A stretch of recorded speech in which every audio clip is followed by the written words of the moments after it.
No one wakes up one day and says, I choose a smaller life. It happens slowly over time. And then you wake up one day and you think, how did I get here? It's like day after day, the same thing over and over again. And you realize you're irritable, restless, and discontent. You don't like where you are, and the comfort zone has robbed you of your life.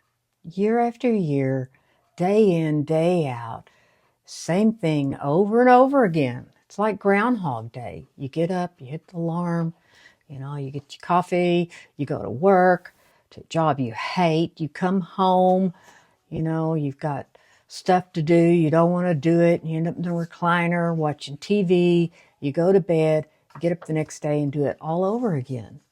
And use the weekends to get caught up, to recharge, and do it all over again. And then you realize it's been years. So your world just gets smaller and smaller. You stop trying new things. You've stopped meeting new people.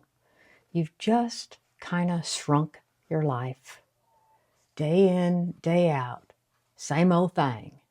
These are the long-term effects of staying in a comfort zone, of not stepping out, of not growing, learning, reaching, and you get stuck, and it becomes years.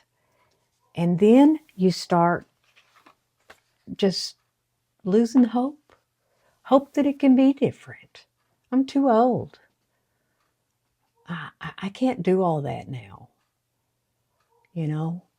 Self-improvement and personal growth aren't for me. I'm old.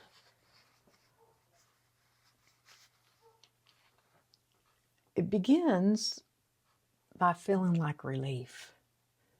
It's a safe place to be. And then it becomes boredom. And then you begin to feel numb. You don't feel afraid. You just don't feel anything. It's numbness. You can't shut off fear or hurt or grief or any of the negative, what we consider negative emotions. If you shut those off, you shut off joy and happiness and adventure and vibrant stuff. And you become numb. And over time, it'll affect your mental health and your physical health. You become depressed, lonely. You lose hope. And that can be very detrimental to your mental health and your physical health. And then the regret, it whispers at first.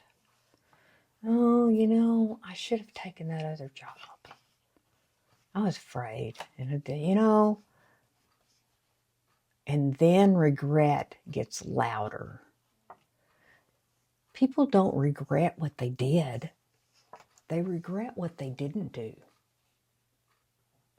And so, it's a story about the frog. The frog in the pot of water. And they turn up the fire, and the frog just boils to death because it's so gradual. Now, you put a frog in hot water, they'll hop out. So if you really relate to what I'm saying here, don't beat yourself up. Just don't do it. Forgive yourself what you've done in survival mode, because that's what it is. Survival. And it's not too late. It's never too late. I like what old Mike says here on YouTube. If you ain't dead, you ain't done. And I believe that wholeheartedly, because I was quite a bit older when I woke up one day and realized that I was in despair, and I changed my life. You can too. I didn't do it without help. So if you need some help, I do some one-on-one for support, just to be seen and heard, maybe just to move the needle just a little bit. The link's in the description, and I have a web page. You can look me up. That's in that description too, or send me an email. It's all in the description. You too can learn to be you on purpose.